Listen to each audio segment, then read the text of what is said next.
A guerrilla war in South America spurs the church to action. That's the focus of our WorldWatch report this week. Rising tensions between Colombia, Venezuela, and Ecuador recently sparked talk of war. Christians in Ecuador and Colombia responded by marching and praying for peace. Believers from the two countries met at the border to demonstrate Christian unity, celebrate their cultures, and proclaim God's will for their countries.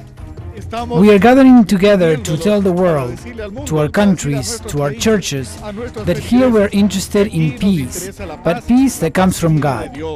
Organizers say about 5,000 people from the Ecuadorian side of the border attended that prayer meeting.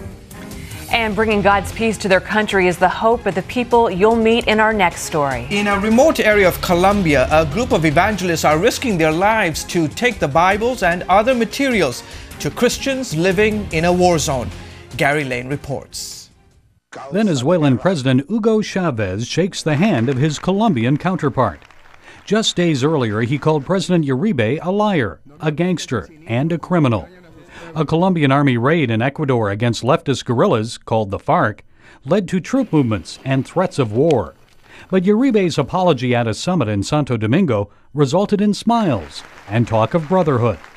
Recent revelations that Chavez has given the guerrillas $300 million makes one wonder, just how long will the peace last?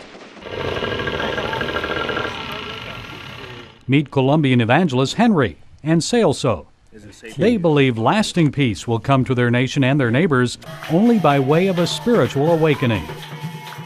I'm in a remote region of Colombia. I've just joined some evangelists who are working their way down a river in a conflict zone to bring the Bible and other Christian books to people desperate for the gospel, and they're risking their lives in doing it. 69-year-old Celso was captured by FARC guerrillas and held for 2 months in late 2005. The commander asked why Celso had ventured into the danger zone. I told them a lot of people in the city are praying for you guys, not just Colombians, but from other countries. They believe that you have souls, and you also need peace. And they made this trip possible to bring this for you, because you are part of Colombia. Several books distributed by Celso and others have raised the ire of the leftist guerrillas. Among them, Richard Wurmbrand's Marx and Satan. The guerrillas have told Celso it depicts them in a bad light. But I believe it really works to alert young Colombians about the evils of communism. I could possibly be killed for distributing this book. Henry loads Bibles into his truck before departing on a 4-hour journey deep into a coca-producing region of Colombia. He feels good today, but he had problems during his last mission. That's when right-wing paramilitaries accused him of conspiring with the leftist guerrillas. Henry hasn't taken sides in the conflict. He says he's on God's side. And right now, he's spending more time with the guerrillas because the paramilitaries have hardened their hearts towards the gospel. That's because they've taken over and have chased the guerrillas out of this area. The paras have power and food. The guerrillas are more open to the gospel because they have no food and are more desperate for God. Henry's been in dangerous places. He's felt the explosions of landmines and grenades going off nearby, and he's heard the whine of bullets flying through the air. He admits he's been frightened, but he says God directs his steps and keeps him safe. I want to reach them, and it's risky. Sometimes I don't have much money. But when I die, I want to know that I have taken a few of these souls with me to heaven.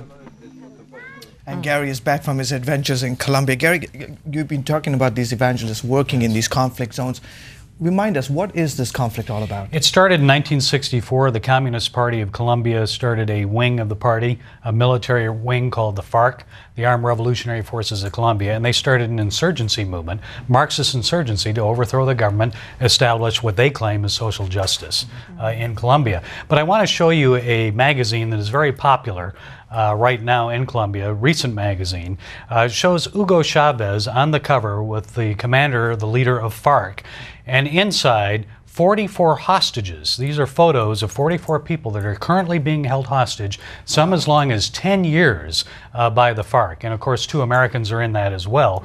And what is being done to free those hostages? That's one way FARC gets their money. So you said this has been going on since 1964. Yes. Is there any end in sight? Well, FARC is on the ropes right now. The government has killed some of their leaders, some have been arrested, and not too long ago, about a month ago, there was a big prayer rally, anti-FARC prayer rally around the world.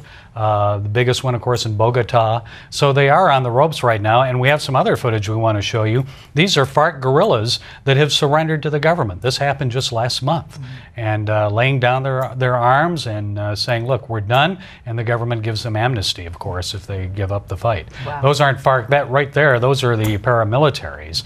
And they are turning around too because of the gospel. They've laid down some of their arms and exchanging them for Bibles. Gary, very encouraging. Yes. Thank you for your bravery. Good man. Good stuff. Yes, thank you so much, Gary.